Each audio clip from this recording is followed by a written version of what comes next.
que les va. Es donde está el diálogo con los medios, porque justo lo que vimos de los Minions, pues sale de esta entrevista con el vampiro. ¿Están de acuerdo? O sea, estas estatuas que se convierten como en ceniza por el sol y después se derrumban. ¿Y de dónde sale la noción de la muerte por el sol de Nosferatu? Acuérdense, en Drácula, el conde Drácula no tiene ningún problema en caminar a plena luz del sol. Regresemos al texto. El Nosferatu no muere como la abeja, como cuando pica una vez. Eso es lo que dice una vez, lo cual aquí cabe, ¿no? Pero aquí dice, esto es Jonathan Harker, ¿no? En el capítulo 3, no, el capítulo 2, ¿no? Acuérdense, ya llegó al castillo y después de un par de noches ahí muy raras, ¿no? Aquí se despierta, dice, solo dormí unas horas y cuando me acosté y sintiendo que no podía dormir más, me levanté. Había colgado mi vaso de afeitar, ¿no? Que es este vasito, a eso se refiere. Este es un vaso de afeitar de la época. ¿De acuerdo? Entonces, y es importante porque es metálico. Aquí es como un espejo. Entonces, de pronto había colgado mi vaso de afeitar junto a la ventana y empezaba a rasurarme. De pronto sentí una mano en el hombro y oí la voz del conde que me decía, Buenos días. Aquí está clarísimo. Buenos días. Me sobresalté, pues me asombré no haberlo visto, ya que en el reflejo del cristal cubría toda la habitación a mis espaldas. Esta escena en la novela sucede a plena luz del día y el conde Drácula no tiene ningún problema en estar ahí. Pero es Nosferatu, acuérdense, el que empuja esta noción de la muerte por la luz del sol. Eso ya de entrada los hace dos personajes distintos. Era posible, si no probable, insistió el profesor, que el conde apareciera en Piccadilly y durante el día. Y de ser así, pudiéramos enfrentarnos a él al mismo. Esto ya es en la corretiza, esto ya es en los últimos capítulos, si mal no recuerdo, es el capítulo 26, ¿saben?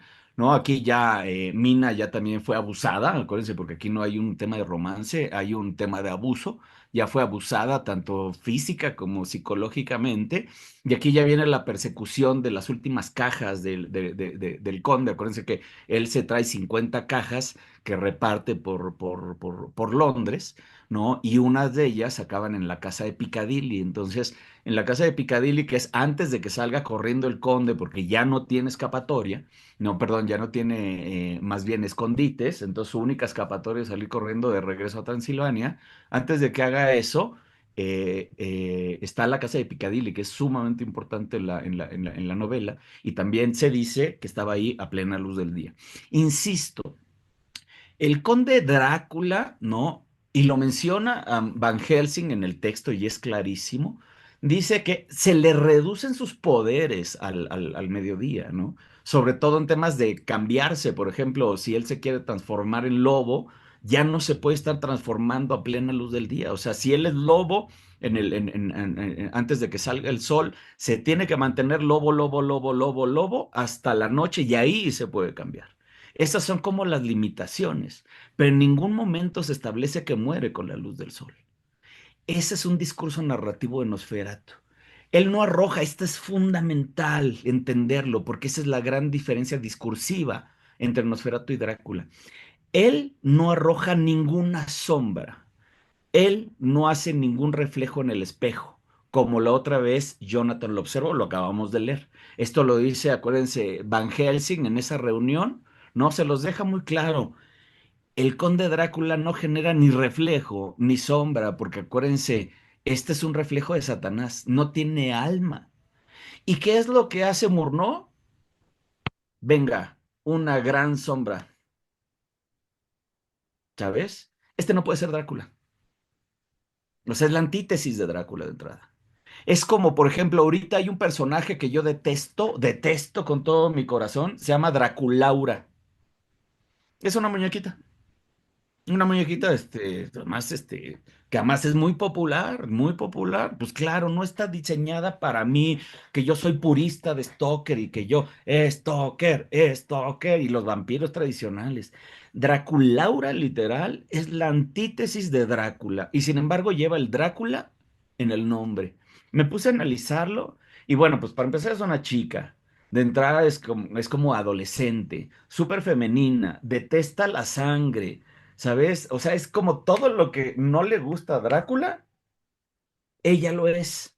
Porque acuérdate, esta es para la generación Z, ¿no? Esta es una generación que está en contra de todo lo establecido. Ahí lo tienes. Y Draculaura no es Drácula. Mismo caso con Nosferatu. Entonces, Nosferatu, ¿no? Tiene sus ramificaciones importantes que se desprenden indudablemente de Stoker. Eso no lo estamos negando, ¿no? Claro, Alvin Grau no se saca la historia de Nosferatu de la manga. Sí, definitivamente parte de Stoker, pero la realidad es que el impacto de la obra de Alvin Grau es tan poderosa que ha llegado a opacar la obra de Stoker. Y lo vemos ahorita en el cine, ¿no? Ahorita en el cine. Les presento, miren, esta es mi chillona. Ya se va a quedar aquí conmigo, para que no de tanta lata. Fíjense, aquí les decía yo de la sombra. Lo acabamos de ver ahorita con la película de Robert Eggers. El Nosferatu de Robert Eggers es Drácula, no es Nosferatu. Y yo creo que por eso mucha gente sale decepcionada del cine. Yo salí un poco decepcionado la primera vez que vi la película Nosferatu de Robert Eggers, porque no era Nosferatu. O sea, yo como, vamos a ponerlo, estudioso de Drácula, me emocioné mucho de ver al Conde Drácula por primera vez reflejado en la pantalla. Pero lo mismo me decepcionó porque no iba yo a ver al Conde Drácula. Y si quiero ver al Conde Drácula, entonces que me cuenten la historia de Drácula, que hagan la adaptación de la novela de Stoker. Insisto, acá no hay una adaptación, hay una inspiración que es diferente. Entonces, vamos a analizar ahora los caminos de Drácula y de Nosferatu para entender, pues, cómo nace uno y cómo nace otro.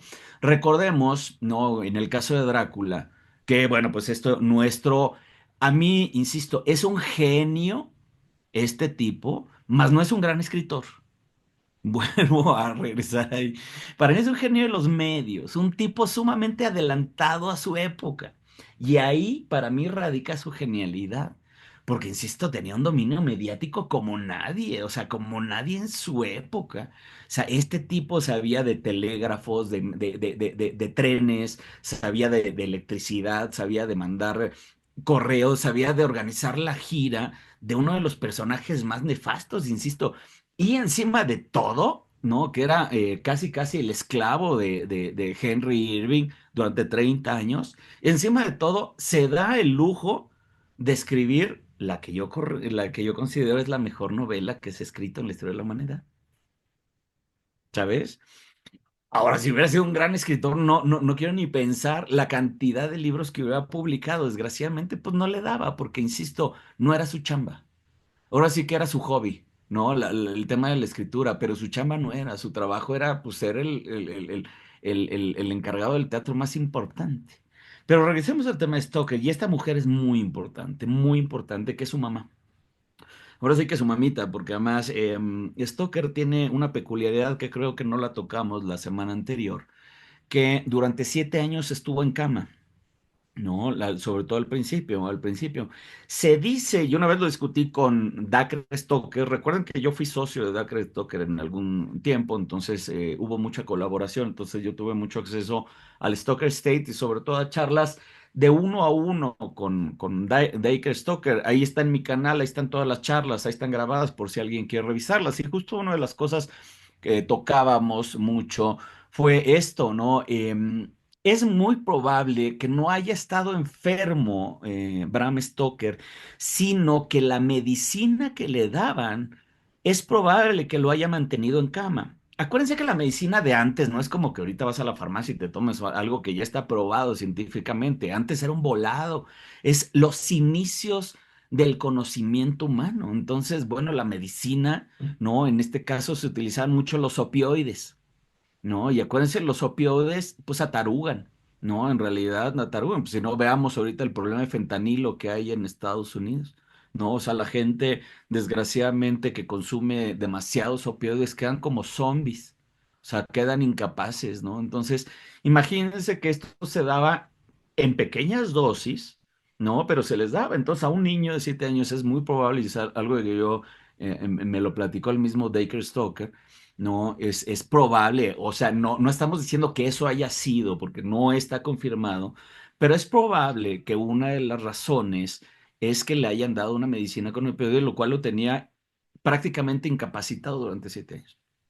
Entonces, durante esos 7 años, que es el número 7 años es muy importante porque además Stoker se tardó 7 años en escribir la novela también.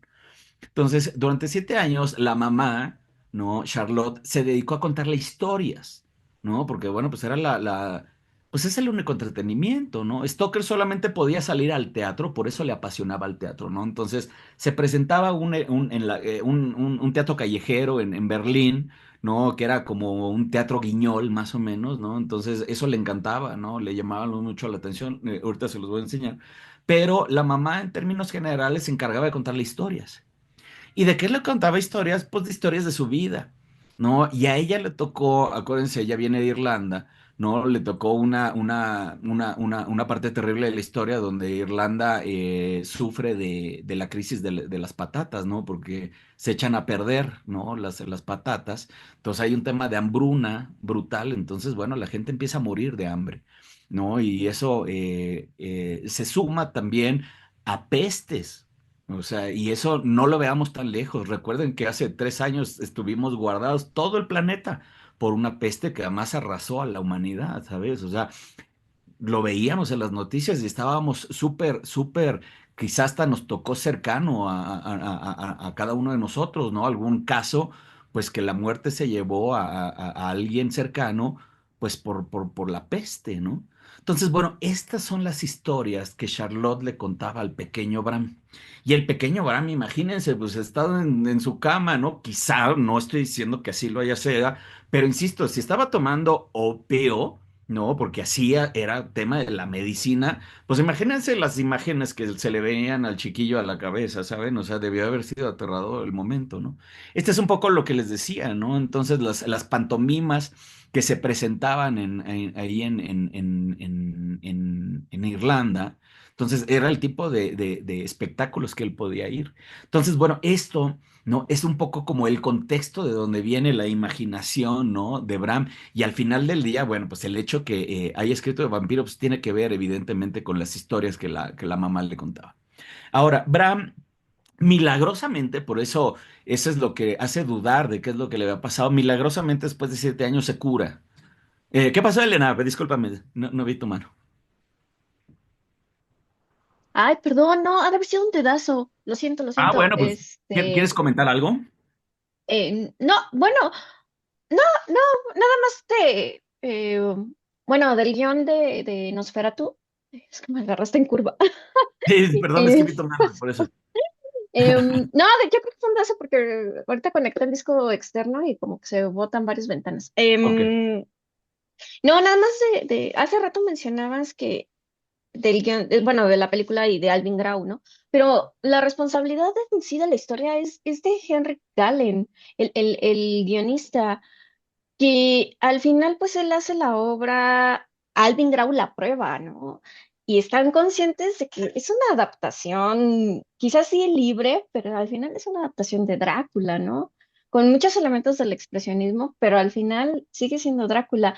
E incluso, nada más dato curioso, el guión que escribió Henrik Gellen, que por cierto, por ahí está Lotte Eisner, es una investigadora del expresionismo alemán, una de las mejores. O sea, si quieren leer sobre el expresionismo Ah, qué alemán, padre. lean a Lotte Eisner, está en ¿Nos español y todo. compartes algo en el grupo? Luego ahí en el grupo de, Sí, de, de- se los paso, se los paso. Ella y este otro, ay, se me fue, Siegfried Krakawa son los mejores Ajá. para hablar del expresionismo alemán, pero ella era muy amiga de todos estos personajes y decía que el guión de Henrik era hermoso porque estaba escrito en verso, o sea, una cosa bellísima.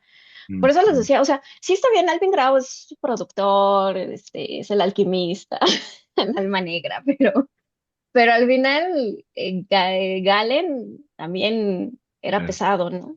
Y ahí es donde vamos a entrar justo a que cada uno pone su Ay, granito de arena, porque justo ahí como estás diciendo algo que es muy importante, que es una trama que no le corresponde al Grau, Pero Alvin Grau al final del día es la piedra angular del proyecto, porque bueno, es el que detona. Ahorita vamos a entrar a eso, ¿no? Pero también vamos a poner a Murnau, el director Murnau, que al final del día también pone los visuales y una estética y demás, que bueno, pues han arrollado a la cultura popular. Esa es la realidad, ¿no? Entonces, coincido contigo. Pero fíjate, ahí estamos hablando de que uno de mis teóricos favoritos se llama Henry Jenkins, está vivo actualmente en Estados Unidos. Él habla de la cultura de la participación, ¿no? Y eso es algo que vemos ahorita, se lo recomiendo que lo revisemos. Justo hoy más que nunca lo vemos. Por ejemplo, si tú quieres saber de un tema, llegas a YouTube y le preguntas, ¿no? Ocultismo y Nosferatu. Y te van a salir 700,000 videos de muchas personas analizando el fenómeno desde distintos puntos de vista. Cada uno tiene su verdad. No quiere decir que todo el mundo sea cierto, pero cada uno tiene su verdad. Entonces, ojo, ahí es donde entra la cultura de la participación, porque cada quien literalmente está poniendo un cachito para hacer las cosas mucho más interesantes. Y eso es un poco a lo que voy con el tema del copyright, con Drácula, ¿no? Y tiene que ver con esta imagen que estamos viendo aquí, porque acuérdense que milagrosamente después de que se mejoró de la enfermedad, que por cierto, Teo es milagroso porque casi casi de la noche a la mañana se recupera, lo cual es muy raro, ¿sabes? O sea, ¿quién se recupera después de 7 años así? A menos de que le hayan quitado la medicina, ¿sí me entiendes? O sea, por eso el factor de la medicina sigue siendo algo plausible. Pero bueno, finalmente, siguiendo los pasos de su padre, Bram entra aquí al Trinity College de Dublín a estudiar qué. ¿Estudiar qué? Abogacía. Y él se hace abogado, ¿no? Él es un abogado que además trabaja ahí en el municipio, en Irlanda. Es un empleado municipal y de hecho sus primeros libros son de abogacía, ¿sabes? Por eso les digo, pues Bram no es como que sea su narrativa sea muy consistente, ¿no? No es como que encuentres un libro de abogacía o de administración en los libros de Stephen King, ¿sí me entiendes? Stephen King, todo es terror, no es como que tenga un libro de derecho, ¿no? Y Bram empieza escribiendo de derecho, ¿no? Porque es a lo que se dedicaba, pero también se hace, acuérdense, fanático del teatro. Ya lo traía desde chico, pero empieza a ir al teatro y empieza a hacer reviews, ya se los había yo contado, reviews que le llegan a este señor que es Henry Irving, ya se los había yo contado, este señor que era insufrible, porque imagínense ser el primer actor del imperio más poderoso del planeta. O sea, si hoy los vemos en Hollywood que son insufribles, ¿saben? Ahora imagínense en Inglaterra. Entonces, este era el Trinity College, ¿no? Y este señor, insisto, es contratado por Henry Irving por ese gran review que hace, ¿no? Su escritura era más de periodista, ¿no? Y hace una gran review, pues es contratado como su asistente, acuérdense, por 30 años.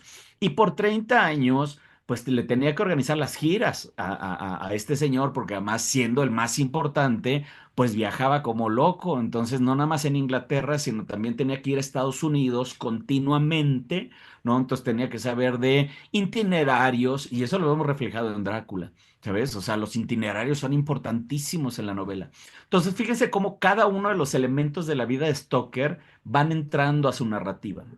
Evidentemente, cuando salen los primeros medios de comunicación, que acuérdense, distan mucho de ser los que ahorita teníamos, en ese entonces no había cine, en ese entonces no había radio, ¿sabes? La electricidad apenas había llegado y el primer medio de comunicación, digamos, a larga distancia, pues es el telégrafo antes del teléfono.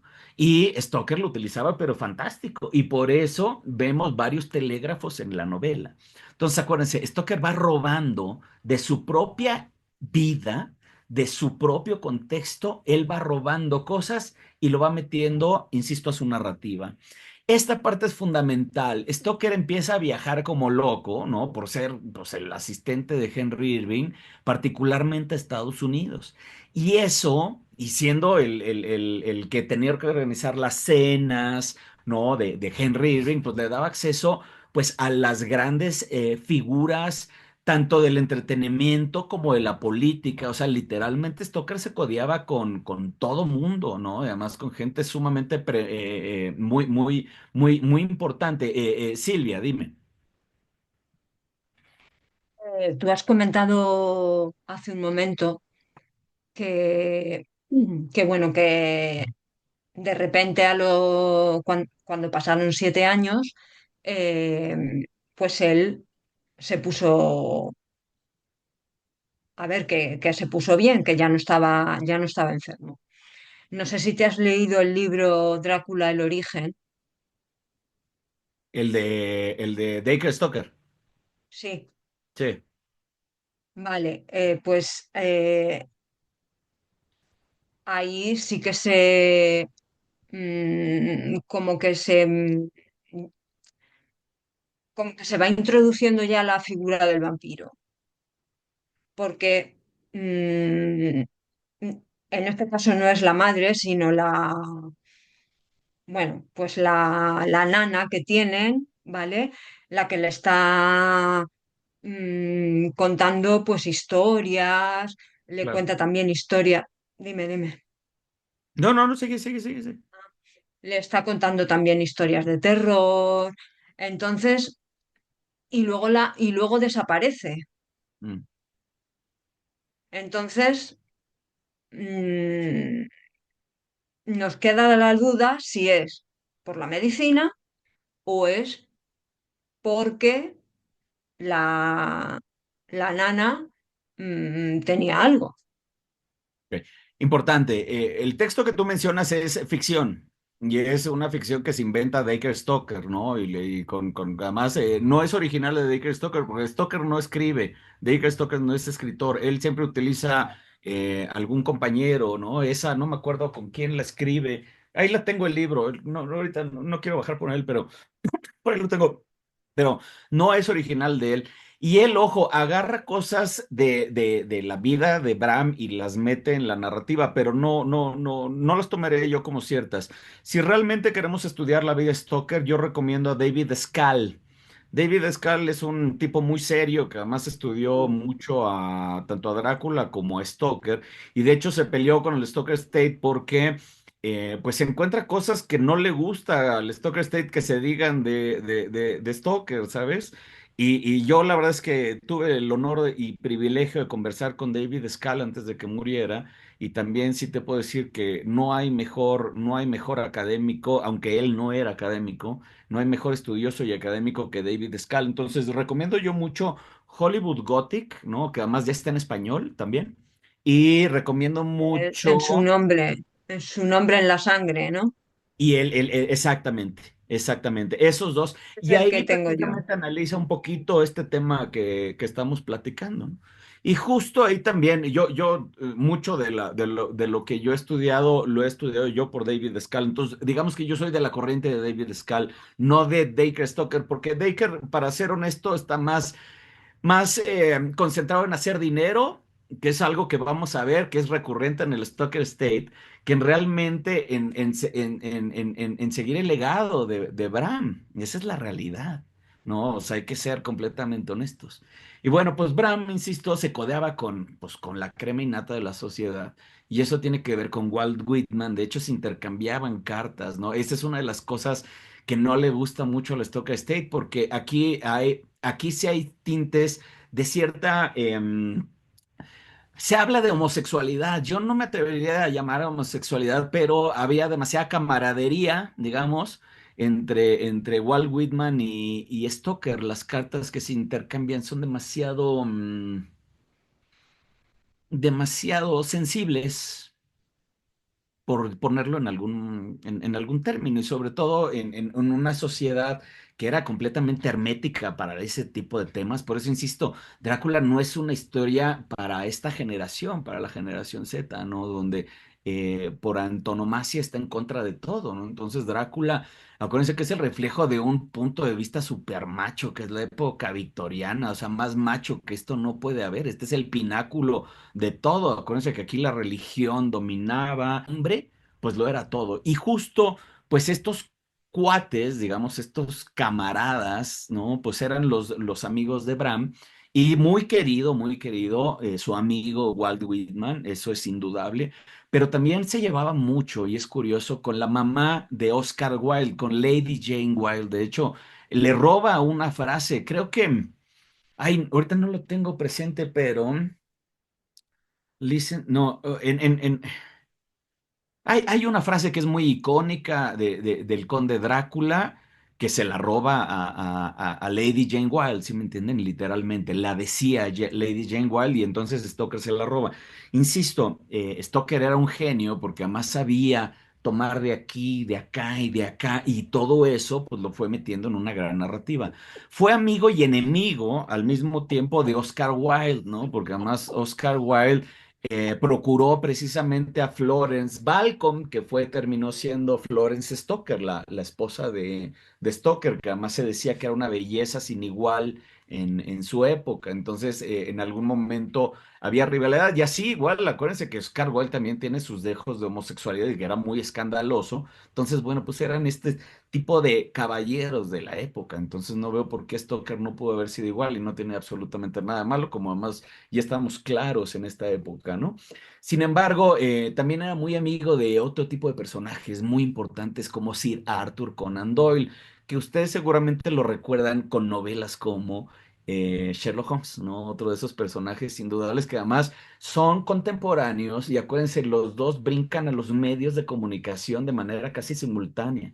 Y esta parte es importante porque eso es lo que asegura la permanencia de ambos. O sea, la mayoría de estos relatos siguen estando en boga porque siguen estando en los medios de comunicación. Insisto, este mismo año vimos una película de Nosferatu, ¿no? Basada en Drácula, y ahí viene Luc Besson en un par de meses más con otra versión de Drácula, muy romántica, por cierto. Entonces, el Drácula y el Nosferatu pues siguen estando en los medios y una y otra vez, y le pasa a Sir Arthur Conan Doyle también. Pero Sir Arthur Conan Doyle, aparte, un personaje fantástico aparte era espiritista, porque recuerden que en la época victoriana el espiritismo era muy importante, ¿saben? Era parte del entretenimiento, estaba en todos lados. O sea, acuérdense que la época victoriana lidiaba con la muerte de manera distinta a nosotros. O sea, por ejemplo, ellos podían ir a un día de campo a un cementerio. Y era lo normal, ¿no? Ir a un cementerio a un día de campo. De hecho, mucho de la novela se lleva en el puerto de Whitby, justo en las tumbas, ¿no? Porque ahí está Mina y Lucy sentadas en las tumbas. O sea, están ahí sentadas y llega el señor Swayze y le dice, oye, allá hay donde tú estás sentada hay un tipo enterrado, ¿no? Que se suicidó, ¿no? Entonces le cuenta esta historia y Lucy ahí se vuelve loca, ¿sabes? Acuérdense, en la época victoriana se trataba con la muerte de manera distinta a como la tratamos nosotros ahorita, ¿no? Entonces, el espiritismo era muy importante. Y entonces aquí hay algo muy interesante porque Stoker, que era muy amigo de este tipo de personalidades, también tuvo acceso a cuestiones de espiritismo y se dice que perteneció a órdenes secretas, particularmente a la orden del Golden Dawn, que ahorita vamos a platicar de ella, que eso tiene que ver con el tema del ocultismo. Uno de sus amigos más queridos también era Buffalo Bill, curiosamente, el famoso tejano. Por eso es que aparece Quincy Morris en la novela. Quincy Morris se roba a Stoker a Buffalo Bill, que era su gran cuate, y lo pone en la novela. Acuérdense, Stoker se va robando de su vida un chorro de cosas para hacer una gran historia. Y aquí viene el gran amigo, el gran querido Hall Caine, el gran querido Homie Beg, al cual Stoker le dedica la novela. Acuérdense, antes de iniciar el texto dice a mi querido amigo Homie Beg. ¿Y quién es Homie Beg? Es este señor que se llama Hall Caine, que además tiene una historia muy, muy turbia, porque además está de una u otra manera relacionado con Jack el Destripador. Acuérdense que Jack el Destripador fue un asesino en serie que sí existió, este no es ficción, sí existió y que asoló las calles de Londres, ¿no? Justo en la época que Stoker estaba en el ajo del cine, del teatro, ¿sí me entienden? Entonces, por alguna razón, Hall Caine tiene cierta relación, porque además, insisto, también hay noticias como de homosexualidad por ahí en estas sociedades que no se decía nada, porque acuérdense, todo era secreto, todo era el qué dirán, entonces todo es oculto, ¿no? Y Hall Caine, al mismo tiempo, era un gran escritor. Este sí era un gran escritor. Este era un bestseller. Este literalmente venía como loco, ¿sabes? Entonces, hay una teoría que el que le mete mano a Drácula es Hall Caine, que es el gran editor. No que sea el escritor, sino es el gran editor. Hay varias pruebas que lo demuestran de entrada pues que le dedique la novela, ¿no? A su amigo, de entrada. ¿Por qué? Porque acuérdense, el formato de la novela de Drácula es totalmente distinta a todas las demás. Es un formato epistolar. No hay un narrador, sino que son cartas y telegramas y todo esto, lo que hace un seguimiento. Por eso es una novela transmedia. A través de muchos medios se va construyendo la narrativa de Drácula. Y esa idea es muy probable que ha sido de Hall Caine, ¿saben? ¿Cómo lo sabemos? Por las distancias que hay con el invitado de Drácula. Si leemos el invitado de Drácula no está redactado en formato epistolar. El invitado de Drácula sí tiene un narrador. No sabemos quién es. Puede ser Jonathan Harker, ¿no? Puede ser, porque no está claro. Mucha gente ahí es tonto, pero ha especulado que Renfield, cosa que no existe, es cierto. Eso no es cierto. Renfield, acuérdate, nada más aparece en el hospital del doctor Seward, ya bien avanzada la novela, ya cuando Drácula ya se mudó al centro de Inglaterra. Pero, insisto, Renfield jamás aparece antes en el texto, ni hay relación, ¿no? Ni hay ni un solo diálogo de Renfield que lo vincule con Transilvania. O sea, no existe. Eso es más del cine y eso es más de Nosferatu, precisamente. Pero lo que voy es que las grandes diferencias es que una sí tiene un narrador y las otras son cartas, lo cual nos dice que al final del día alguien le metió mano, le hizo tru tru y la dejó guapísima la novela. Y es muy probable que haya sido Hall Caine, porque insisto, era un gran autor, que él sí vendía libros como loco, cosa que Stoker no. Stoker no era autor, insisto. En sus ratos libres escribía, pero no era autor. Entonces también es por eso que le dedica la novela a Homideg y esta parte es muy interesante. Y más allá de eso, la gran figura, sin duda, que detona a Drácula, acuérdense, es Henry Irving, esta persona, ¿no? Este que ya había sido su jefe por más de 30 años. Pónganse a pensar, 30 años. Muchos de los que están aquí no tienen ni esa edad, ¿saben? ¿Qué estaban haciendo hace 30 años, gente? ¿Sabes? 30 años, es una vida. Pero además este tipo era un tirano que dice el David Scal que lo trataba como un perro, ¿no? O sea, imagínense, el primer actor, pues ahorita tú ves, quién, no sé quién es ahorita insufrible, las Kardashian, ¿sabes? Y no son nadie, nada más tienen millones de followers, pero así que tú digas, tienen un talento impresionante, ¿no?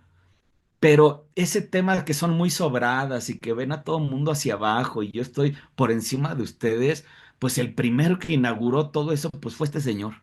Y este señor era un patán. Y encima de todo, interpretó al diablo, al mismísimo Mefisto. Este es el papel más importante de Henry Irving, Mefisto. ¿Sí? En la Fausto, que interpretó muchísimas veces en el escenario. Imagínense a Bram Stoker atrás de la tramoya, viendo a Henry Irving actuando e imaginándose a su conde Drácula. Henry Irving, no nos confundamos, es la gran inspiración para el conde Drácula. Eso que quede clarísimo. Entonces, ojo, y aquí entramos a algo muy importante. Porque recientemente, y estoy hablando de hace un par de años, No, no, pues tiene 3 años porque esta slide ya venía de esta presentación. En la librería de Londres, porque acuérdense, antes no compraba la gente tantos libros, no era, porque además de entrada no había como un comercio, no es como que ahorita pidas a Amazon el libro de Drácula y te llegue, ¿no? Entonces, en realidad, pues la gente pues tenía que ir a las bibliotecas, ¿no? Y la biblioteca de Londres pues era muy importante. Y entonces, acuérdense, ahí estaban todos los libros del imperio, ¿no? Entonces, ahí justo es importante porque recientemente, hace 3 4 años, se descubrieron todos los libros que Stoker utilizó para su novela. Esto es importante porque además a Stoker le encantaba hacer anotaciones en los libros. Acuérdense que siempre nos regañan porque, ay, no anotes en los libros, ¿no? No hagas anotaciones. Bueno, pues Stoker, si algo hizo, fue hacer anotaciones profundas en una cantidad importante de libros que están todavía disponibles en la Biblioteca de Londres. Y justo hace 4 años, uno de los bibliotecarios dijo, oye, esta es la letra de Stoker. Y entonces empezó a hilar cabos y dijo, si Stoker tiene este libro, debe haber más. Entonces se puso a él investigar qué libros él pudo haber utilizado y llegó a encontrar todos los libros que Stoker hizo marcas. Entonces ahorita ya están en una sección especial, ¿no? Que donde en la sección de la librería de Londres, donde tú puedes consultar los libros que Stoker consultó, ¿sabes? Y acuérdate, se robó literalmente ideas. Y eso no lo digo yo, ¿no? Lo dice la cantidad de notas que él tomó. Acuérdate, están estas notas en el Museo Rosenbach, ¿no? Están ahí, no lo digo yo, y además ya están traducidas, porque ojo, si se fijan, la letra de Stoker es horrible. Es casi taquigráfica, porque acuérdate, él sabía taquigrafía. ¿Por qué? Porque tenía que tomar notas rápido. Pues tenía este Satanás, que era su patrón, que le decía, anótame, me quiero ir a Estados Unidos mañana. Y entonces el otro tenía que tomar notas rápidas, ¿sabes? Tiene letra de doctor. ¿Alguien puede leer lo que dice Stoker ahí? Se llevaron mucho tiempo en traducir estas notas. Pero ojo, aquí ya no hay especulación. Hay un libro que, ojo, publicó una de las grandes escolares, esta sí era académica, Elizabeth Miller, que se llama Las notas de Bram Stoker. Se los recomiendo. Tú que estás haciendo tesis de vampiros, ¿no? Te recomiendo ese libro. Las notas de Bram Stoker, ¿no? Por esta señora, Elizabeth Miller, ¿sabes? Y las tradujo una a una, pero además no nada más las traduce. Fíjate, ahí tiene hasta la fecha, ¿no? Mira, el 17 de marzo del 96, obviamente 1896, ¿no? Y entonces se puso a traducir esta señora todas estas, eh, todas estas notas y hoy por hoy sabemos que Stoker se roba cosas, bueno, de las tradiciones folclóricas, evidentemente, porque, ojo, Stoker era un gran investigador. Pues imagínate, pues todos los libros que fue a investigar. Acuérdate, no se saca nada de la manga, todo tiene sustento. Y por eso es que su novela se siente tan real. Yo siempre digo que la novela de Stoker, como son recuperaciones de cartas y de periódicos y demás, es como si estuviéramos viendo The Blair Witch Project, ¿no? Pero en formato de cartas, ¿no? En vez de ver las películas que vimos, ¿no? De Blair Witch Project, bueno, pues es esto. Y Stoker, insisto, se robó un poquito de aquí, un poquito de allá, un poquito de allá. Acuérdense que los Bien. grandes antecedentes literarios, ¿no? Porque esto es literatura, antes de Stoker son El vampiro de Polidori, Barney el vampiro, que ojo, este es un serial muy importante, que es un serial que se publicaba en estas cosas que se llamaban los Penny Dreadfuls, o sea, que se publicaban de un penny, ¿no? Que era lo que costaba, creo que un penny es un centavo o algo así. En Londres, a lo mejor estoy equivocado, pero bueno, pues era lo que costaba. Y ese penny, pues te costaba, te llevabas una serialización semanal donde se contaba una historia de Barney el vampiro, que esto es muy importante. Esta no tiene autor definido, se le atribuye a alguien, pero no está confirmado que sea de ese alguien. Entonces vamos a dejarlo así como autor indefinido. Y sobre todo, muy importante para la trama de Drácula es Carmila, sin duda alguna. Si se fijan, 20 años antes de la publicación de Drácula ya estaba Carmila. Entonces, evidentemente Stoker saca influencias de estos, ¿no? El mismo, la noción del conde vampiro, pues no es original de él, se la roba Polidori, ¿no? Pues ese es el tema. Entonces, en los tiempos de Stoker también llamaba mucho la atención cosas, por ejemplo, como el animalismo. El animalismo es una tontada, pues hoy lo entendemos, ¿no? Como sex appeal, quizá, ¿no? Estas personas que son como muy seductoras, ¿no? Y entonces que parecen animales, pues hoy abres TikTok y te encuentras, bueno, cualquier cantidad de hombres y mujeres o unicornios con un sex appeal tremendo, ¿sabes? En la época de Stalker eso era un escándalo y acuérdate, pues no avanzaba mucho desde casi casi desde la Revolución Francesa. Entonces, cosas como el animalismo, el magnetismo animal, ¿no? Cosas como el hipnotismo, cosas como el estudiar el cerebro era algo muy novedoso en ese entonces, ¿sabes? Era algo que se llamaba mucho la atención y que no había tantos estudios que los sustentaran. Entonces se prestaba también mucho un poco a la superchería. Stoker, acuérdense, viajaba mucho, ¿no? Y uno de sus viajes, ¿no? Este fue de vacaciones, que está muy registrado en las notas, fue al puerto de Whitby, ¿no? Aquí Whitby, esta es la famosa abadía de Whitby, donde Lucy es poseída. Acuérdate, no es romanceada, es poseída. Y es poseída, fíjense, en el cementerio, ¿no? Y además en la abadía de Whitby, que es una profanación. Acuérdate, esto es bastante satánico, bastante satánico. Aquí hay una profanación donde, pues, está un ser maligno poseyendo a una mujer virginal e inocente, ¿no? En más de un sentido. Ese viaje está registrado, ¿no? En las notas de Stoker. Y ojo, acuérdense que en Whitby sucedió un barco que encalla que se llamó el Dimitri. No el Demeter, Dimitri, y tan se lo roba Stoker, pues, se llaman prácticamente igual, Dimitri, Demeter, ¿sabes? Entonces, acuérdate, Stoker se va robando, robando, robando. Y de donde más le roba, ya lo habíamos platicado, es de este libro, ¿no? De Emily Gerard, ahí está el nombre, que se llama La tierra más allá del forest, del bosque, que en rumano significa Transilvania. Trans, más allá, silva, bosque, vania, lugar. Entonces, la tierra más allá del bosque se lo roba Stoker y se roba dos cosas muy importantes de este libro. Primero, la noción de la escolomancia, lo oscuro, el diablo.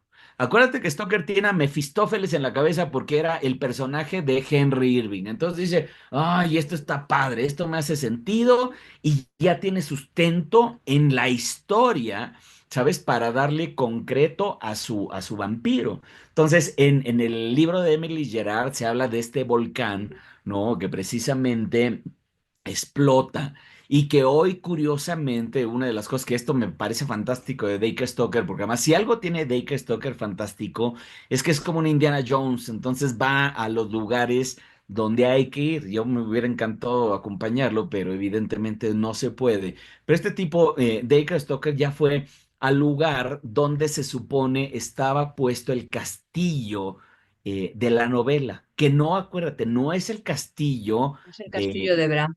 de Bram, exacto.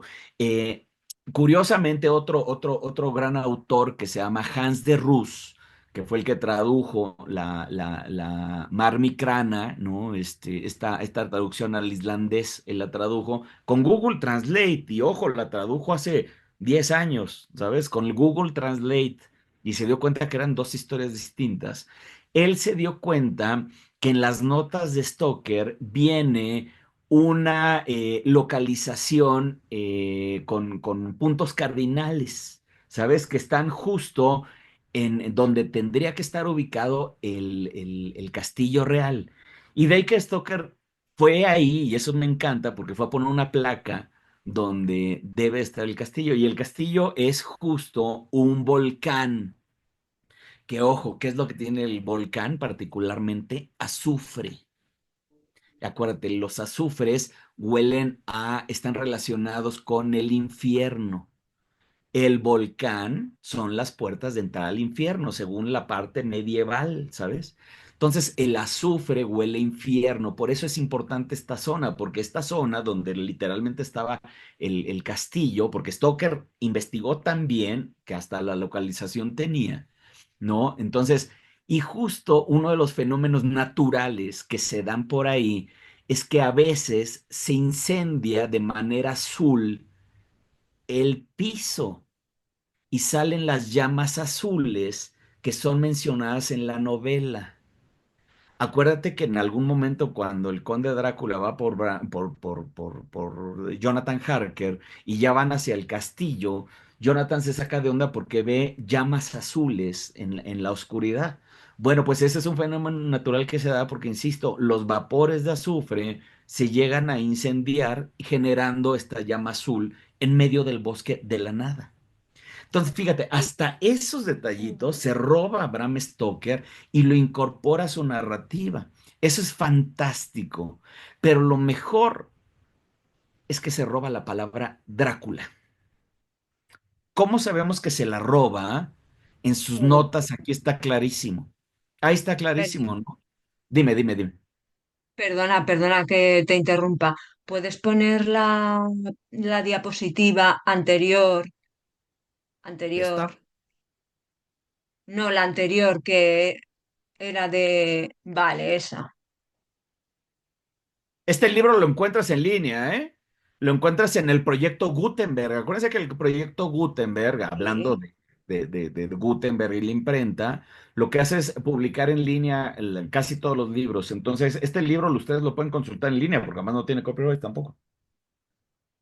Entonces, todo esto que estoy diciendo lo pueden consultar ahí, ¿saben? O sea, no me crean, vayan al libro.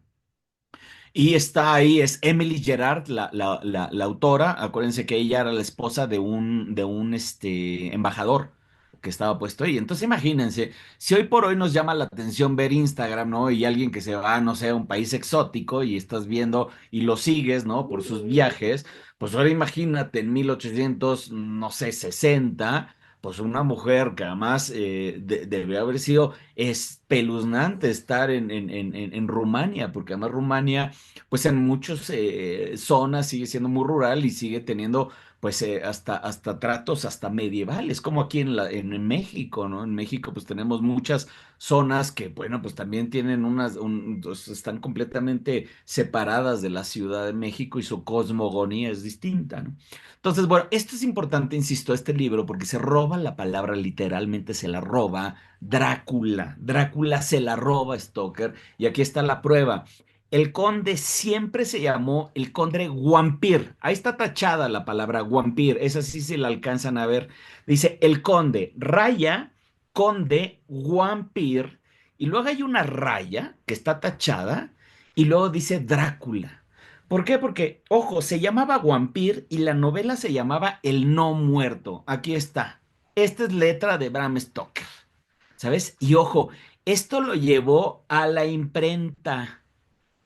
Así se llamaba el documento antes de que lo imprimieran. Se llamaba El No Muerto. No se llamaba Drácula. Se llamaba El No Muerto. Pero de repente, ya casi al final, insisto, ya para imprimir, se topa con la palabra esta y dice, no, espérate, ¿cómo que Conde Vampir? No.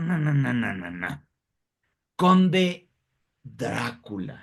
¡Y! Se le iluminó el cielo a Bram Stoker, porque claro, Drácula, acuérdate, en rumano significa el hijo del dragón, el hijo del diablo. Y él estaba hablando del diablo, de hecho, del hijo del diablo. Acuérdate, Drácula le vende su alma al diablo por poder en la escolomancia. Es el hijo del diablo. Entonces dice, claro, esta es la palabra que hace todo el sentido del mundo. Y antes de que se publicara, le dice, paren las prensas, que no se llame el no muerto, que se llame Drácula. Esta parte es importante y lo sabemos porque fíjense, recuerden que 15 días antes de publicar la novela, él llevó al teatro una adaptación de Drácula. Porque acuérdense, él era un tipo de teatro, él no es escritor, él es teatro. Y él está pensando, como él es abogado, en llevar su historia a la mayor cantidad de medios posibles. Y ahí viene el tema del copyright. Porque Stoker, como era, ojo, no era escritor, no era escritor, pero acuérdense, sí era abogado. Entonces él decía, híjole, yo quiero registrar esto a mi nombre, porque quiero que todos los derechos sean para mí. Yo sí me robé un chorro de cosas y no les va a pagar nada a nadie. Emily Gerard, no, no te va a dar nada. ¿Por qué? Es mío. Y Stoker dice, matanga dijo la changa, que es una expresión muy mexicana que dice, esto es mío. Y entonces eso lo lleva al teatro, de donde él era el gerente, y monta una puesta teatral de 8 horas corridas, donde escenificó Drácula, muy mal escenificada, porque no había montaje, simplemente nada más era una lectura. ¿A qué me refiero con lectura? Hubo 8 actores que se pusieron a leer la novela que él adaptó, ¿sabes? Solamente para tener los derechos de la obra de teatro, para después él poder lucrar. Ojo, obra de teatro, porque en este entonces no existe el cine. El cine estaba en los Lumière apenas, en Pininos. No había una industria del cine. Pero si hubiera habido una industria, les juro y les perjuro que Bram Stoker hubiera hecho lo posible por llevar su Drácula al cine. Simplemente no le dio tiempo. Pero fíjese, 15 días antes de publicarla, ahí está, Teatro Liceo. En el Tuesday es Monday Tuesday. En el martes 18, o sea, acuérdense que se publica el 26. El martes 18, no, por primera vez un drama, Drácula o el no muerto. Otra vez se sigue llamando el no muerto, ¿sí? Y ya es hasta que la publica, dice, ok, ya, va, que se llame Drácula. Olvídate del no muerto. Y entonces le quitan todo el no muerto y aquí ya se drama Drácula. Y aquí es donde nace el Drácula que conocemos. Esa es la realidad. Ojo, ¿fue un boom? No. ¿Fue un éxito comercial? No. ¿Llamó la atención de todo el mundo? No. Stoker, no, insisto, no era el mejor escritor, ¿no? Pero lo que se dedicó es a llevarlo a los medios de comunicación. Entonces, por ejemplo, se los mandó a sus cuates, ¿no? Le dijo, a ver, échame un review. ¿Y quién le echó un review? Sir Arthur Conan Doyle. Y Sir Arthur Conan Doyle sí la lee y dice, órale, esta es una de las mejores novelas que he leído en mi vida. Entonces ahí la gente empieza a decir, ah, Conan Doyle ya recomienda a Drácula, entonces debe haber algo interesante. Pero insisto, cuando se publica, pasa no desapercibida, porque además, ojo, el libro es escandaloso, muy escandaloso. Vean, vean el color. Contra, este es otro color de la época, o este es otro color de la época. Entonces imagínense en el anaquel, ¿cuál resalta más? ¿Están de acuerdo? Amarillo. El amarillo. Porque era un genio. Esto que sabía de marketing. ¿Para qué te llevas estos dos? Mejor llévate este. Llama más la atención, ¿sabes? Entonces hasta el amarillo tiene que ver. Entonces, ojo, todo está muy bien pensado con el tema de Drácula y el mismo Stoker, y está claro, es el que lo empieza a llevar a otros medios, no nada más a teatro, sino, por ejemplo, como él viaja mucho a Estados Unidos, dice, quiero registrar la novela en Estados Unidos. Acuérdate, copyright, sigo en el tema del copyright, ¿no? Que va a ser el tema del origen de Nosferatu, no, no me estoy desviando. Entonces, copyright, copyright, copyright, ¿no? Esto es Drácula. Y entonces en Estados Unidos le dicen, va, está perfecto. Pero para que puedas publicar en Estados Unidos, primero tienes que serializarlo en periódico. ¿Qué quiere decir? Partirla, la novela, en cachitos y la serializa y la publica en serie en varios periódicos en Estados Unidos. Antes de que se publicara el libro, Stoker estaba buscando el registro, porque acuérdate, era abogado. Es más abogado que escritor. Entonces estaba buscando el registro de su obra en Estados Unidos para quedarse con la patente. Bueno, no es patente, los derechos de autor, discúlpenme, y evidentemente, pues cobrar y lucrar con todo lo que tuviera que ver con Drácula. Pero esta parte es importante. No lo logró. Se le fue un documento que al día de hoy nadie sabe por qué no terminó de mandar. Puede ser porque se haya perdido en el camino y nadie le avisó, oye, nunca llegó el documento, porque acuérdate, él estaba en Inglaterra y pues él estaba registrado en Estados Unidos. No es como que ahorita me meta yo a internet y haga yo mis trámites, ¿no? Y lo resuelva en 3 segundos. Ahí estás hablando de, hijo, manda un telégrafo que, bueno, va a tardar unos 2, 3 días en llegar y luego, oye, voy a mandar esta carta, ¿así me entienden? O sea, era una complicación importante. Entonces, algo pasó que no terminó el registro en Estados Unidos y esta parte va a ser importantísima porque la novela nunca tuvo registros en América. Por eso es que Nosferatu sobrevive, porque una de las copias que sobrevivió a la persecución llegó a América, donde en América no había persecución de derechos de autor.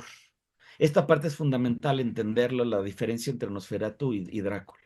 Entonces, aquí Drácula empieza a caminar de manera distinta, abre un multiverso distinto en Estados Unidos. No es el mismo Drácula, el inglés, el británico, porque ahí sí tenía los copyrights y ojo, eran macheteros, ¿no? Eran tan a rajatabla, pues que la viuda pudo cobrar esos derechos contra Murnau varios años después. No estamos hablando del 22, esto es 1899, o sea, estamos hablando de 20 años por lo menos después, ¿saben? Entonces, bueno, esta parte es importante porque, ojo, el mismo Stoker, acuérdense, es el que lo lleva a otros idiomas, ¿no? Esta famosa, la traducción de Hungría, que no es la misma historia, también es maravillosa porque, ojo, hizo un intercambio ahí con un cuate, ¿no? Y entonces el cuate le dijo, pues sí, vamos a ser Drácula, pero entonces es Drácula, pero no es Drácula, porque si tú lees esta versión, ¿no? Estas que son las Micrana, que es las que habíamos hablado hace poco, que ya es el de Islandia, perdón, ahí dice Hungría, pero no, estoy equivocado, es de Islandia, que ojo, este es el nombre Hans de Rus, que es el que les decía que encontró ¿cómo se llama? La localización exacta, pues Hans de Rus con Google Translate agarró Mar Micrana, ¿no? Que así se llama, Mar Micrana, que traducida se llama Power of Darkness, no se llama Drácula. Se llama Power of Darkness. Y ojo, es la misma historia, pero diferente.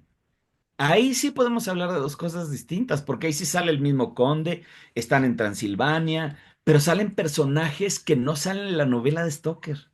Ahí, por ejemplo, sale una ayudanta que después Dacre Stoker retoma para su relato, y eso es un poco lo que tú decías, Silvia. En esta traducción salen personajes que después JD y Dacre Stoker retoman precisamente en sus expansión de la narrativa de Drácula, ¿no? Como nuevos personajes, ¿no? Y esta parte es bien interesante porque, insisto, cada autor le va poniendo de su propia cosecha. Pero insisto, fue el mismo Stoker el que propició esta expansión del universo narrativo de Drácula. Ahora, regresando a Inglaterra, porque esta parte es fundamental, acuérdense, el Drácula de Stoker es el Drácula de Inglaterra. Digamos que la línea temporal que sigue Inglaterra es la original. ¿Por qué? Porque, insisto, ahí sí había un copyright, ¿no? Y las ediciones que seguían fueron fieles al original de Bram Stoker.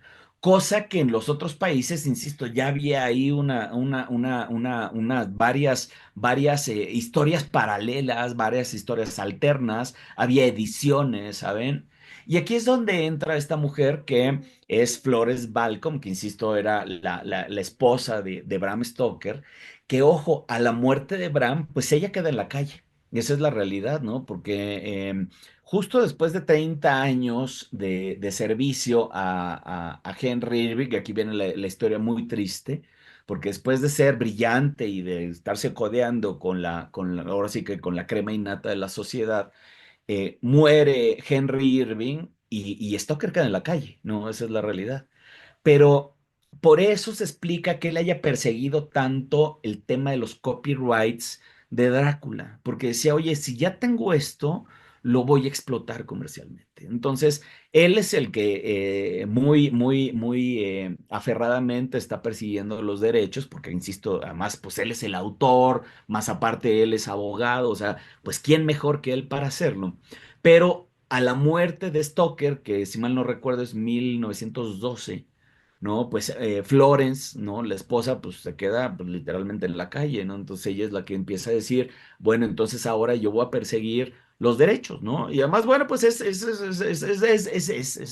normal, ¿no? Bueno, pues estaba en su derecho, digamos que estaba en su derecho. Yo no comparto eso porque yo creo que las historias son de todo el mundo. Ya ven, y ahorita lo estamos viendo, ¿no? Yo ahorita, por ejemplo, no podía, de nuevo, yo no podía trabajar Drácula si no estuviera en el dominio público. ¿Sabes? Si Drácula ahorita tuviera temas de derechos, o sea, yo, por ejemplo, no puedo trabajar Star Wars. Y me encanta Star Wars, pues yo trabajé con Star Wars hace 20 años. Yo hice los tazos para Sabritas. Y es más, mi querido Saúl tiene unos stickers que yo hice de Star Wars, ¿sabes? Me encanta Star Wars. Pero yo no puedo trabajar Star Wars porque viene Disney y me demanda, ¿sabes? Me limita mi creatividad, ¿no? Porque ellos quieren ganarse todo el dinero. Para mí las historias son de todo el mundo, ¿sabes? Y eso es un poco lo que habla Henry Jenkins con la cultura de la participación. Pero bueno, en el mundo que vivimos es indudable, o sea, en el mundo que vivimos es indudable que, bueno, pues también estaba el tema del derecho de autor, ¿no? Que hoy por hoy ya está cambiando, insisto, porque hoy las cosas se llaman open source, ¿no? Por ejemplo, esta revolución que acaba de sacar la semana anterior, la nueva inteligencia artificial china, ¿no? Que está cambiando el mundo. Acuérdense que ese es open source. ¿Qué quiere decir open source? Que está abierto para todo el mundo. Entonces, si alguien se quiere robar, ¿no? La inteligencia artificial china lo puede hacer porque está abierta al mundo. Pero si tú te quieres robar la inteligencia artificial de OpenAI, que es la norteamericana, que sí tiene patentes y que tiene derechos, pues ahí te destruyen, ¿sí me entienden? O sea, ahí es donde tienes justo ese tema de los derechos de autor. Por un lado tienes OpenAI, ¿no? Y Donald Trump anunciando 500 millones de inversión en inteligencia artificial y llegan los chinos y dicen, va, pues si nosotros lo hacemos por 50 millones y es gratis, ahí tengan. Es el tema, ¿sabes? O sea, ¿por quién te vas? ¿Por el que quiere lucrar o por el que le está dando herramientas para la humanidad? No sé, no tengo yo la respuesta, si me entienden, cada quien tendrá su respuesta. Pero en ese caso, Florence, pues sintió que ella tenía los derechos sobre Drácula y bueno, pues ella empieza a perseguir ellos, ¿no? Y lo primero que ella hace es publicar esto, el invitado de Drácula. El invitado de Drácula no lo publica Stoker, lo publica Florence. Porque acuérdate, se lo encuentra y dice, ¿qué? ¿Qué es esto? Está increíble este manuscrito, lo voy a publicar. Y lo publica en una serie, ¿no? Aparte, lo publica, si mal no recuerdo, en el 1916, si mal no recuerdo. Este, insisto, no lo publica Stoker, Stoker ya estaba bien muerto, ¿no? Para entonces, y es ella la que lo publica, insisto, por eso hay unas diferencias consistentes entre este relato y la novela, porque este relato sí tiene un narrador, entonces es muy probable que haya sido un borrador, ¿no? De un capítulo, dicen que es un capítulo perdido, yo creo que más bien es un borrador que no terminó de llegar, porque el mismo Hall Caine había dicho, no, esto no está bien, vamos a eliminarlo, ¿sabes? Entonces quedó fuera como cualquier proceso creativo. O sea, ahorita tú ves una película, ahorita, por ejemplo, acaba de salir Nosferatu y sale la versión extendida. ¿Por qué? Porque se filmaron, ¿no? Escenas adicionales que no salieron en la película. Mismo paso acá, ¿no? Entonces, bueno, esta parte, eso es lo que sucede.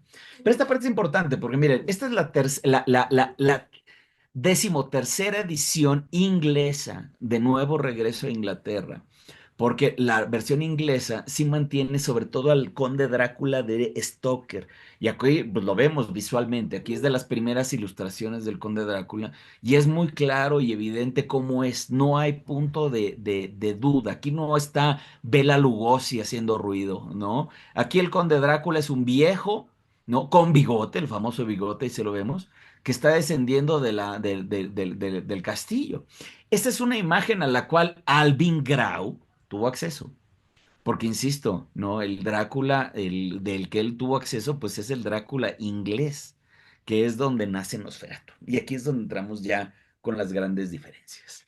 ¿Quién es Alvin Grau? Es este señor que está detrás de todo el proyecto. O sea, él es el fiel de la balanza cuando se abre esta nueva camino narrativo de Nosferatu. Alvin Grau, en lo particular, él era un ocultista, y esta parte va a ser importantísima, pero junto con Murnau le toca luchar en la Primera Guerra Mundial. Nosotros en México mm, no tenemos una referencia de una guerra, esa es la realidad, ¿no? No, hace muchos años que no hay una guerra en nuestro país. En España, bueno, pues me imagino que tienen mucho más presencia de esto, tanto por guerras civiles, pues las dos guerras pues, que se suscitaron en Europa, pues ustedes tendrán un contexto mucho más claro que nosotros, querida Silvia, porque, insisto, nosotros no conocemos los horrores de la guerra. Sin embargo, yo te apuesto que para bien o para mal, en tu familia, en tu linaje, pues hay alguien cercano, quizá el abuelo estuvo batallando en estas guerras, ¿estamos de acuerdo? Entonces, nosotros no carecemos de eso, pero tú sí lo tienes, entonces tú sí podrás saber de esos horrores, sobre todo el horror de la Primera Guerra Mundial, que creo que ha sido una de las guerras más horribles que se han batallado, porque además era cuerpo a cuerpo, pero cuerpo a cuerpo en lo que le llamaban la tierra sin nombre, no man's land, ¿no? Que era batallar 30 centímetros cada día, ¿no? En estas trincheras. Entonces, si asomabas la cabeza, te metían un plomazo. Si salías corriendo, te atrapaban los campos de alambre. Pues la muerte, la pestilencia.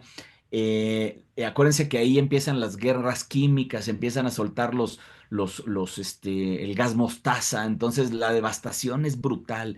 Estos soldados que vivieron esta guerra, o sea, murieron por millones, estamos hablando de millones. Ahorita estamos terriblemente consternados por la cantidad de muertos que hay, por ejemplo, en las guerras, ¿no? Ahorita en Gaza, pero Gaza creo que van, si mal no recuerdo, creo que van como 60,000 muertos, algo por el estilo. 60,000. Aquí estamos hablando de millones, millones.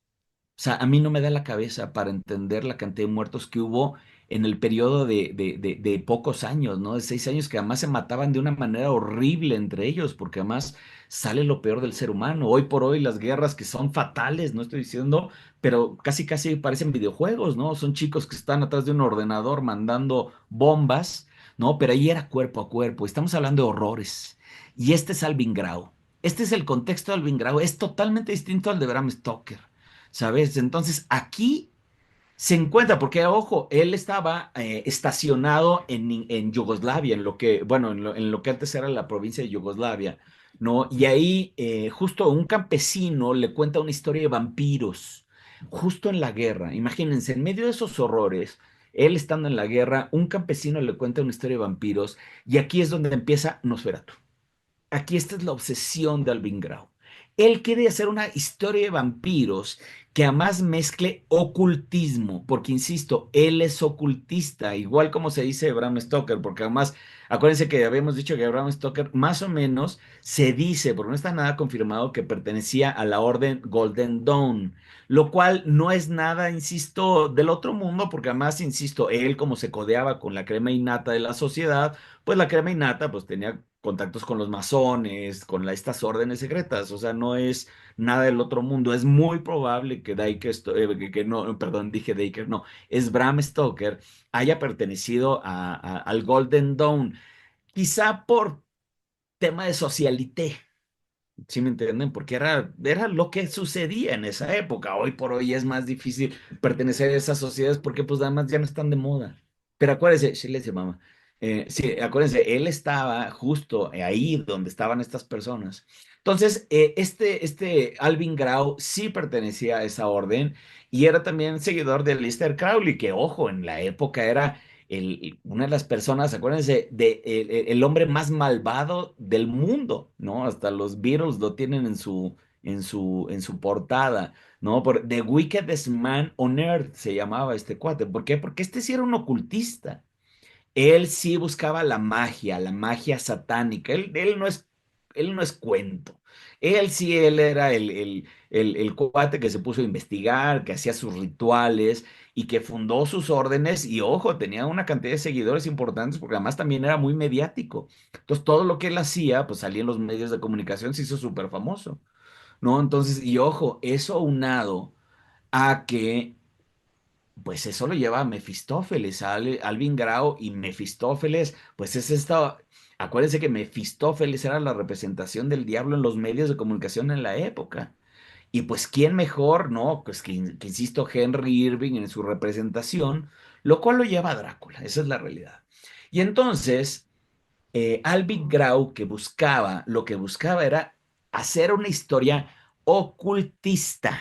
Lo que él quería hacer una historia plagada de símbolos ocultistas, porque lo que él quería era propagar el ocultismo, ¿sabes? Esa era la obsesión de Alvin Grau.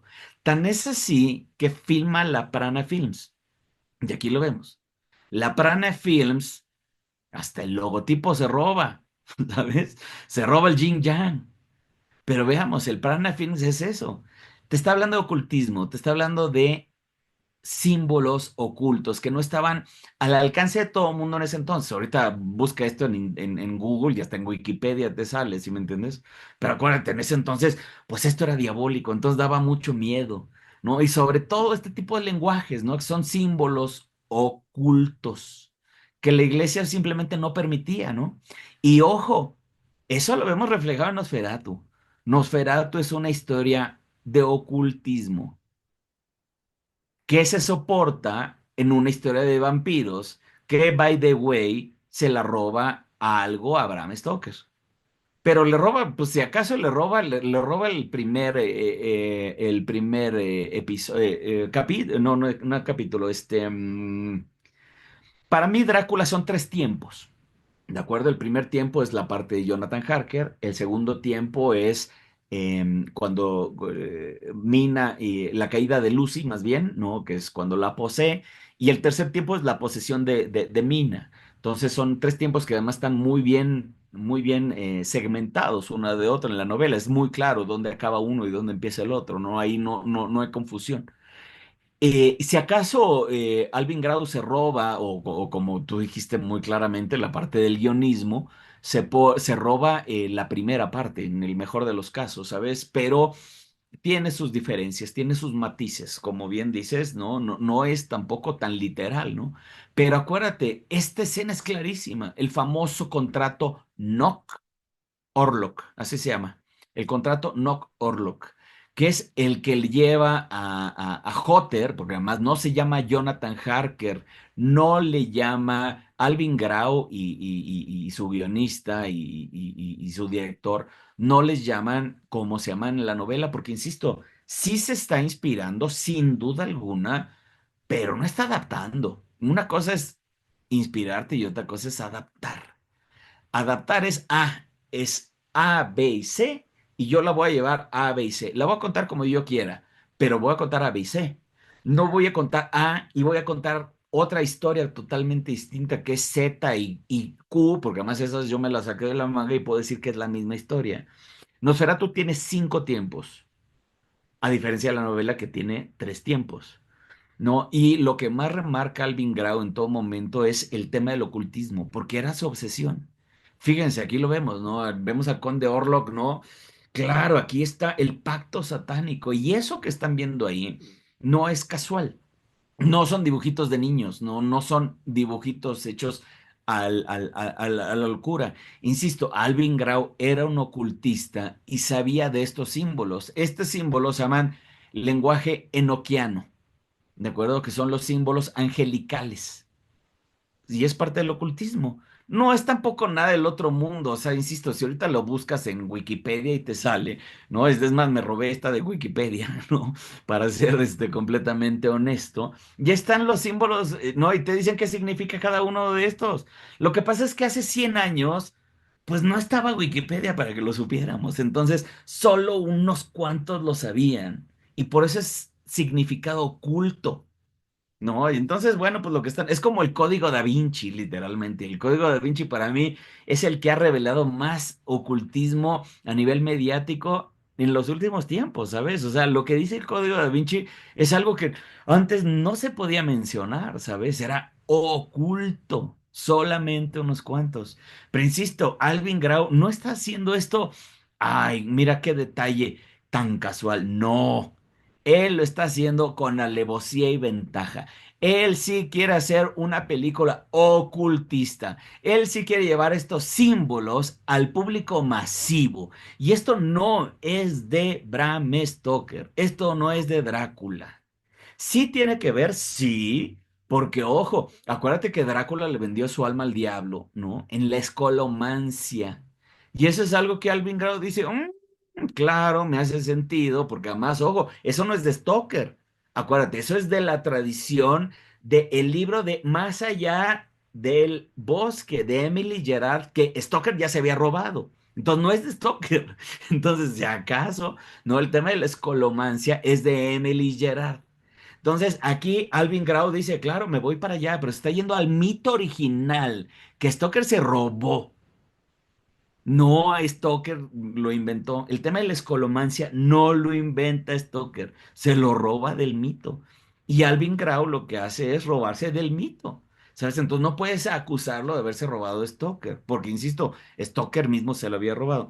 Aquí Alvin Grau ya es importante porque, ojo, el rol que tiene en la película, él aparece como diseñador de sets y de personajes, pero en realidad es el diseñador de todo. Y cuando digo diseñador de todo, tiene que ver hasta los pósters. Fíjate, aquí su vampiro, de Thanos vampiro, es una rata. Y lo vemos ahí, no hay vampiros, hay ratas. Porque acuérdate, el vampiro de Alvin Grau está más relacionado con la peste, ¿no? Y acuérdate, la peste se transmitía por ratas que con el vampiro de Stoker. Entonces, hasta lo vemos en el diseño del personaje. El diseño del personaje es una rata, no es un vampiro. ¿Sabes? Esta parte es muy importante, véanlo.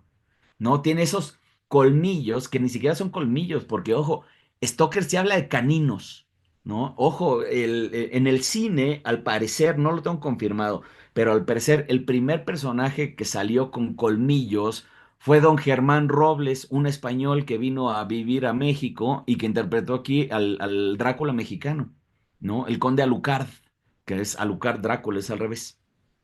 ¿Sabes? Entonces, y él al parecer fue el primero que apareció con los colmillos. No lo tengo confirmado, lo tengo que revisar, ¿de acuerdo? Pero ojo, Stoker sí habla de colmillos caninos, que son estos de acá, los colmillos del vampiro. Y el vampiro de Alvin Grau, que él diseña, no lo diseñó Murnau, lo diseñó Alvin Grau. Y acuérdate, una imagen es más importante que mil palabras. Es una rata. Ahí dice Grau, ¿ya vieron? Ahí está la firma de Grau. Y Grau, insisto, es el que genera la imaginería del vampiro. Porque acuérdate, su vampiro ya es visual. Su vampiro ya no es nada más el guión, ya no nada más es la narrativa, sino que viene acompañado de un fenómeno que no existía antes. Es un fenómeno audiovisual. Audio y visual. Nada más que aquí el audio es más visual en ese entonces, porque el audio, acuérdate, era un score, no había audios, son películas silentes. Pero sí había un score que, ojo, no es el mismo que escuchamos ahorita, porque ese sí se perdió. El score del original no se tiene muy claro, no sobrevivió. Pero insisto, había un fenómeno audiovisual, pero es más visual que audio. Y aquí lo vemos, su Nosferatu original es una rata, no es un vampiro, porque está relacionado, insisto, con la peste. Está más relacionado con el folclore que con Bram Stoker. Esa es la realidad. Claro, tiene muchas cosas similares, totalmente de acuerdo, total, es indiscutible. Pues oye, si ya alguien hizo algo que además está padre, acuérdate, mi obligación como artista es treparme en los hombros de los gigantes. Pues ¿para qué me voy yo con algo chafa? Mejor me voy sobre el de Stoker y si él ya lo hizo bien y funciona, pues me robo ciertas cosas, lo implemento en mi narrativa y lo potencializo. Fíjense, esta es una imagen atribuida a la película. No, esta no es de la película, este es el descanso del personaje. El Max Schreck es el actor, que era tan raro, ¿no? Que estaba solo siempre. Era, acuérdate, un actor de método, ¿no? De estos que se transforman, ¿no? Entonces, a mí no me hables porque yo no soy Max Schreck, yo soy vampiro. No, yo soy el conde vampiro, a mí no me hablen. Entonces, bueno, pues el rarito, ¿no? Entonces, imagínense en 1917 que estarán haciendo la filmación de esto, 1920 más o menos, ¿no? Rarito este tipo. Entonces, alguien le toma esta imagen y fíjate qué interesante, porque Alvin Grau la transforma en bocetos que además empiezan a generar la publicidad. Y acuérdate, una imagen vale más que mil palabras. Este vampiro es diametralmente opuesto al vampiro de Drácula. Ahorita lo vamos a ver. ¿Ok? Esto es Alvin Grau y esto es antes de que empiece a filmar. ¿Ok? Este, curiosamente, es Max Schreck y esta parte es interesante porque el mismo Max Schreck, su nombre en alemán significa miedo. Y ha sido, insisto, motivo de tantos mitos alrededor de él, ¿no? Pues que hasta se filmó una película que se llama La sombra del vampiro, ¿no? Donde se especulaba que realmente era un vampiro y no una persona, ¿no? Ha sido tan importante, y ojo, tan importante la presencia de Nosferatu en la cultura popular que el mismo Tim Burton, ¿no? En su Batman 2 retoma al personaje. Este personaje se llama Max Schreck, literalmente. Este no es de Batman, se llama Max Schreck en honor a este señor, ¿sabes? Entonces, aquí estamos hablando de que hay un diálogo constante entre pues, el Nosferatu y los medios de comunicación, ¿sabes? Al grado, pues que ha influido a muchas otras cosas. Ahorita lo vamos a ver y ese es el gran éxito del Nosferatu de 1922, porque pasa a ser parte de la historia del horror. Esa es la realidad. Fue la primera película de vampiros, así como lo conocemos. Entonces, imagínense el impacto que tiene eso. Si hoy por hoy vamos al cine a ver una película de Robert Eggers y no y atascamos las salas y tiene un encanto brutal porque tiene mucho impacto y vean la cantidad de memes que hay de que si el bigote y que si no sé qué, no sé qué tanto conozca tú, eso pasa ahorita. Imagínense hace 100 años. ¿Saben? Cuando no, nada más salían unos cuantos medios de comunicación, un periódico por aquí, ¿saben? Eso debe haber sido un escándalo. Entonces, Nosferatu sale, como Elena lo dijo muy bien, en medio de un movimiento artístico muy importante que es el expresionismo alemán. El expresionismo alemán, para resumirlo muy burdamente, y les pido una disculpa porque yo no soy experto en expresionismo alemán, pero la realidad es que establece como muchos arquetipos visuales porque acuérdate, es más visual que auditivo, ¿no? El cine sonoro llega en Estados Unidos hasta 1928, Nosferatu se estrena el 22 en Alemania. Entonces, este cine sonoro, entonces solamente con un pianito alguien, insisto, hacía un score y eso es lo que acompañaba, pero es más visual.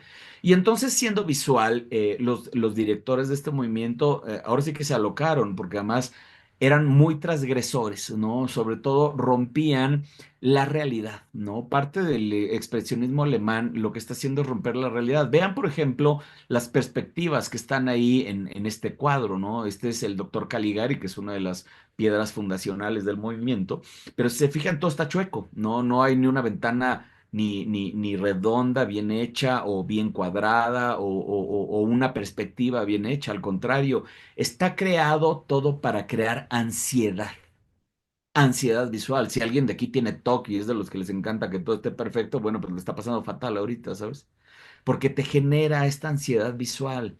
Parece que está mal hecho, pero no, está perfectamente bien hecho, ¿sabes? Vean, hasta los rayones de las pinturas que hay ahí no está ni bien pintado, ¿no? O sea, se ve ahí todo mal hecho. Pero esa es parte de la estética que genera el expresionismo alemán, que además se traduce en visuales sumamente poderosos, visuales que además empiezan a dominar la escena. Este es Conrad Veidt, que es el personaje de Cesare, ¿no? El gran zombie, ¿no?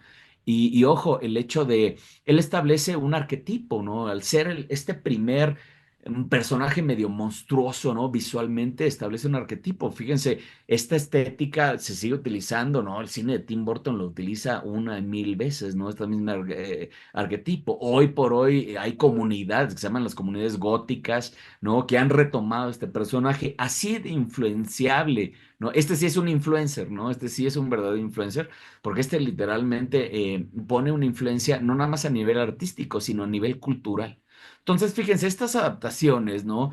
Han sido muy mediáticas, porque, insisto, dialogan mucho con los medios de comunicación. Vean, por ejemplo, esta adaptación de Nosferatu al cómic.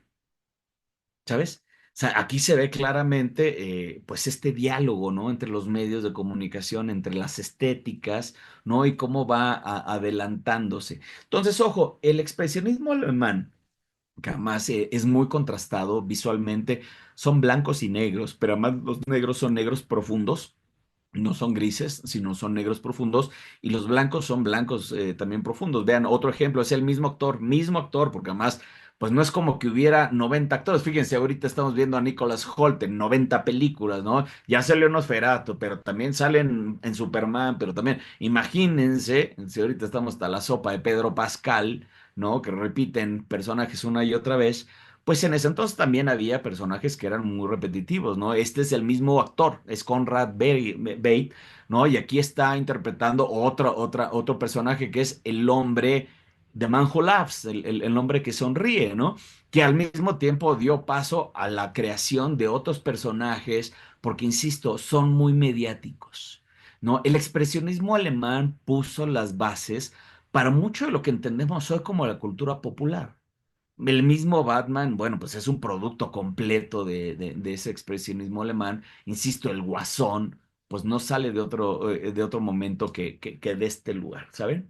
Y Nosferatu, en este caso, fíjense, esta es una adaptación del gabinete del doctor Caligari, el cómic. Nosferatu no es la excepción, ¿no? Y eso tiene que ver no nada más por el guión que decías, ¿no? Sino también por los visuales. Y los visuales, acuérdense, claro, los determina Alvin Grau, pero también hay un personaje que se llama Carl Freund, que además va a ser fundamental porque este es el fotógrafo. Y acuérdate que el fotógrafo es el que dice, híjole, pues tú sabrás mucho de guión, tú sabrás mucho de cómo se va a ver al final, pero yo soy el que determina los visuales, lo que va a verse en la cámara. ¿Y quién es este señor, que es el que filmó Nosferatu? Pues es el mismo que hizo Metrópolis, es el mismo que hizo el Gollum, pero es el mismo que hizo Drácula. Y esta parte es bien importante porque acuérdense, hay un diálogo constante entre las mismas personas. Porque acuérdense, del expresionismo alemán, muchos de esos trabajadores migraron a Hollywood, que estaba emergiendo. Acuérdense, Hollywood se crea, pues yo podría aventurarme a decirles ya como lo conocemos en 1931 con Drácula. A lo mejor estoy mal, pero acuérdense, el cine sonoro. No, estoy mal. ¿Cuándo es el Mago de Oz? Es No, la posterior. primera película sonora es en 1927 y es El cantante de jazz, pero es un El híbrido. cantante de Es jazz, un exacto. híbrido entre silente y sonoro, porque solamente las canciones se sonorizan, pero seguimos teniendo intertextos y demás. Pero estamos de acuerdo que no la podemos considerar como ya el establecimiento de Hollywood, ya como tal. O sea, sí estaba en Hollywood, ya está grabado en Hollywood, pero no es el stardom de Hollywood, ¿estamos de acuerdo? Mm, ya había varios estudios, incluyendo el Claro, de Edison, que era claro. giratorio, Y la misma Universal. Universal, la Warner ya se habían fundado, La ya Universal comenzaban ya a hacer. había hecho El Fantasma de la Ópera, lo cual ya había sido muy popular, ¿no? Y además el Universal tenía en la época silente ¿cómo se llama? Al Jorobado de Notre Dame, o sea, sí había muchas cosas, pero también son silentes, ¿no? O sea, el Jorobado de Notre Dame es silente. Sí, hasta después por ahí de 1930 ya como que se estabiliza y solamente dos países tienen la capacidad de desarrollar el cine sonoro como tal, Estados Ajá. Unidos y Y, Alemania, y Alemania. porque Y en fíjate, sí Alemania era más grande. El estudio de la UFA, el que sí, va a producir Metrópolis, el que va a semilla. producir Los Nibelungos, Sí. demás, era el estudio más grande del mundo en ese momento. Y muchos de ellos Entonces, migran a ya, Estados Unidos. los compraban. Bueno, Murnau Los se va a compraban, Estados pero además Unidos, también todos tiene los la parte compraban. política. En la década de los 30 con la Exacto. llegada ya de los nazis, el ascenso de los Exactamente. nazis. Porque acuérdense justo lo que estás diciendo, ¿no? Llegan los nazis y entonces muchos artistas, ¿no? Que estaban en la época iniciática del cine en Alemania, dicen, no, pues mejor aquí corrió. Y entonces, ¿a dónde se emigran? A Estados Unidos, ¿no? Entonces, mucho inclusive de la tecnología norteamericana es alemana, pues tanto de las guerras y de la NASA, pues también viene de Alemania. Entonces, hay un diálogo constante entre Alemania y Hollywood. Oye, Entonces, Enrique, justo... perdón, te quiero hacer una pregunta, ya que estás aquí con Drácula.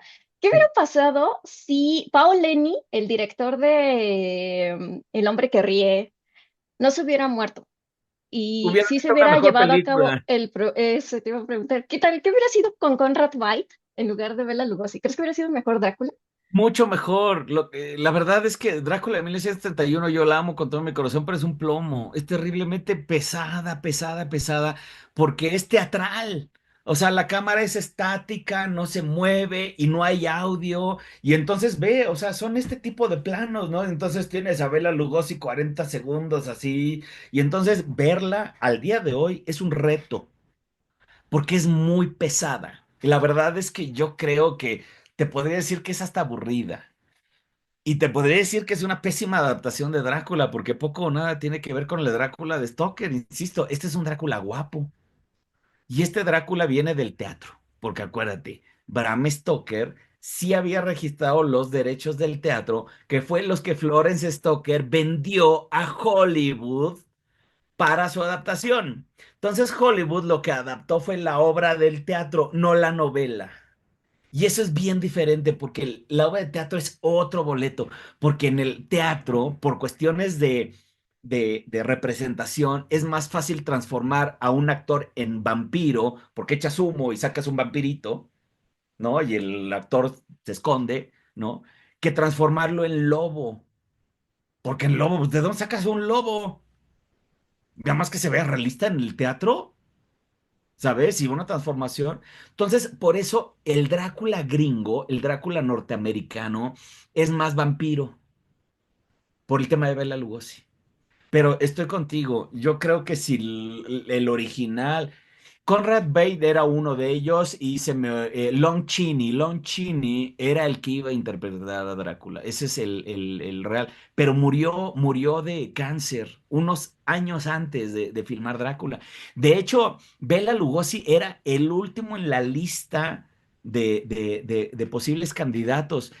Lo que pasa es que él ya había interpretado a Drácula en el teatro y lo aceptaron porque era el que cobraba más barato y no había presupuesto ya se habían gastado toda la lana en la producción de Universal y no había lana, entonces contrataron al actor más barato y literalmente le pagaron unos cuantos centavos a Bela Lugosi por este papel.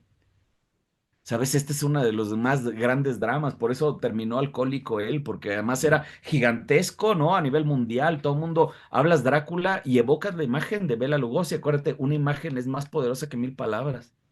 Entonces, cuando evocas Drácula, todo el mundo evoca a Bela Lugosi, pero Bela Lugosi murió drogado porque literalmente, pues tenía unas depresiones horribles, porque todo, o sea, todo su stardom, su gran oportunidad, le pagaron unos 3 pesos. ¿Sabes? Y eso, ojo, y eso generó otro problema de copyright muy importante porque el hijo de Bela Lugosi otra vez es abogado y él registró la cara de su papá. Entonces no le dio permiso ni a Universal de utilizarlo. Por eso cuando los sacas juguetes de la Universal no tienen la cara de Bela Lugosi.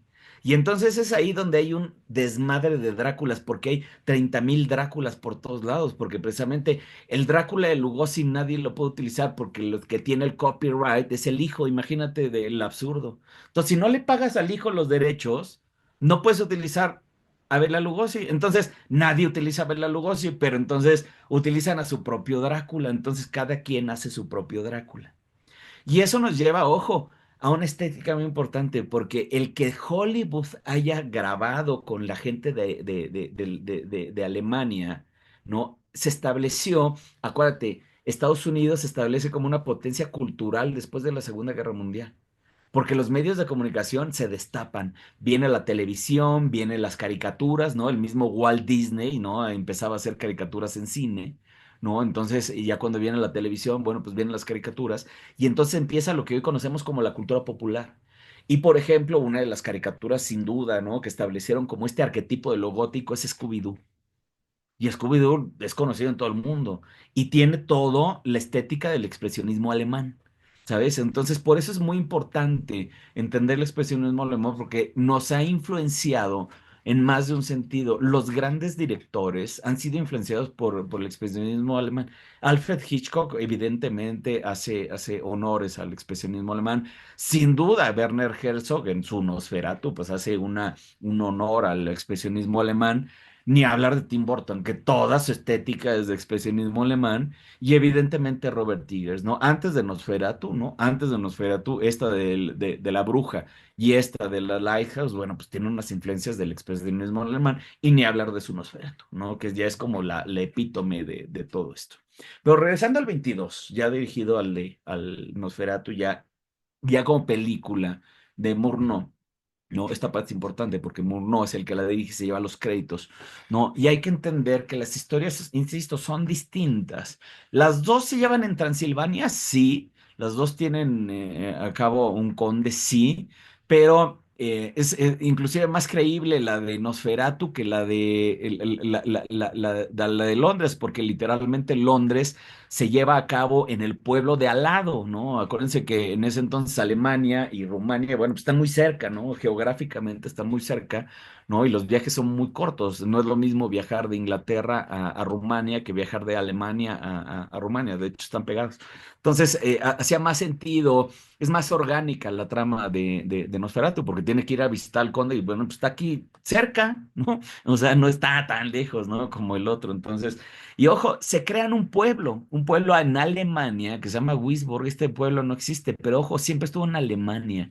Nunca tuvo que ver con estos viajes a Whitby, ¿no? No hay referencias a Whitby, no hay referencias a Londres. Y acuérdense, el Drácula de Stoker principalmente se lleva a cabo en Inglaterra, ¿no? De sus tres tiempos, dos de ellos son en Inglaterra, cosa que acá, bueno, pues para nada, ¿no? Aquí es ni siquiera es mencionado Inglaterra.